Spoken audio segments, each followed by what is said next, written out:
Eu vim para Regente Feijó com 5 anos de idade. Então a questão é a seguinte, naquela época, com 5 anos de idade, você não se lembrava de muita coisa, mas eu, sinceramente, eu me lembrava de tanta coisa que até surpreendia. As pessoas até perguntavam, como é que você lembra disso, moleque, entendeu? Mas eu lembrava de muitas coisas. Eu lembro que nós trouxemos muitas coisas. E eu não sei explicar, entendeu? Deve ter explicações, mas eu não sei. E eu vi muito nordestino. Entendeu? Eu vi como se eu tivesse ao som de zabumba e de sanfona direto na minha vida. Então, o meu pai, por exemplo, ele trouxe, né, do Nordeste e manteve o sotaque. Ele morreu em 1988, aos 72 anos de idade. Né? Então ele falava do jeito que chegou praticamente. Entendeu? Até os xingamentos, aquelas maneiras de coisa toda, entendeu? Ele mantinha, desde até usando, até fazer. A minha mãe, ela, por outro lado, ela perdeu o sotaque, ela falava aquele R puxado, né? Dos paulistas aqui dessa região, né? Forte, coisa toda, mas ela manteve o lamento sertanejo na música, e ela gostava de cantar. Então, o lamento sertanejo que aparece na música do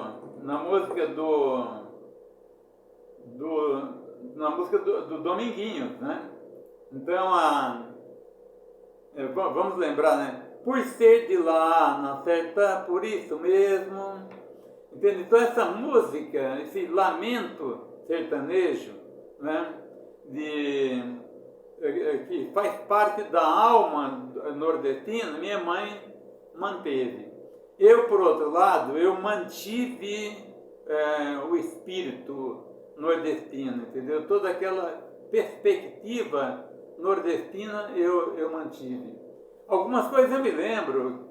Em 1956, eu tinha 8 anos de idade, veio para Regente Feijó o Luiz Gonzaga. E o Luiz Gonzaga, ele veio no Cine Éden.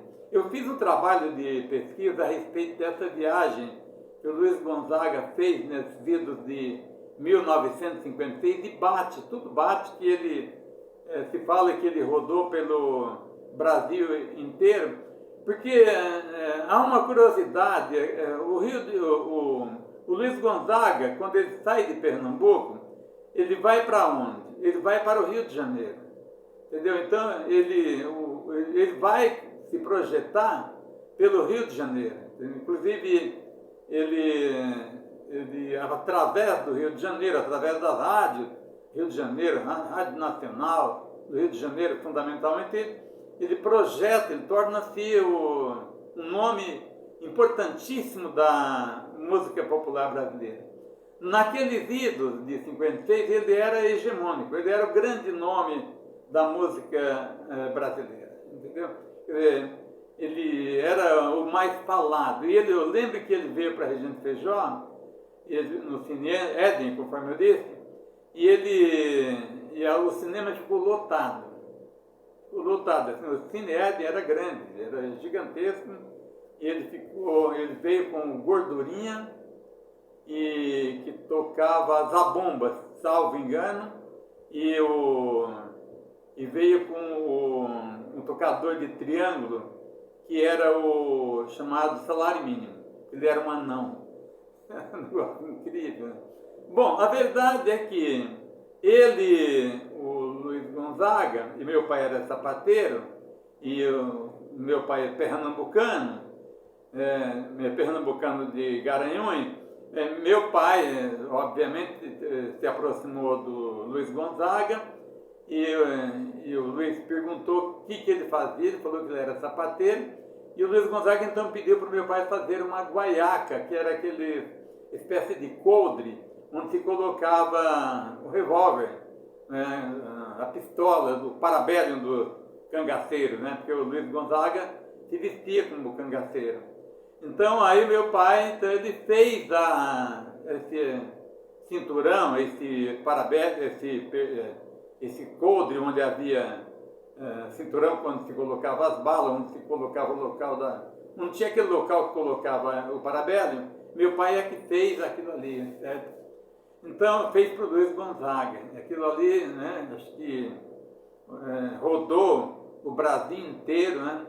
Então meu pai veio do Nordeste, veio de Pernambuco e depois a sua arte se projetou na cintura de um dos homens mais importantes da música popular brasileira naqueles idos, que era o grande Luiz Gonzaga, entendeu? Então, e o Luiz Gonzaga virou uma simbologia na nossa vida. Nós nunca discutimos sentido ideológico de Luiz Gonzaga, né? E muita gente também nem discutia porque ele se vestia como cangaceiro, entendeu? Certo? Então, naqueles ídolos, havia mais ingenuidade, mais cultura, menos ideologia, menos ódio, menos maldade. É isso aí, depois eu prossigo.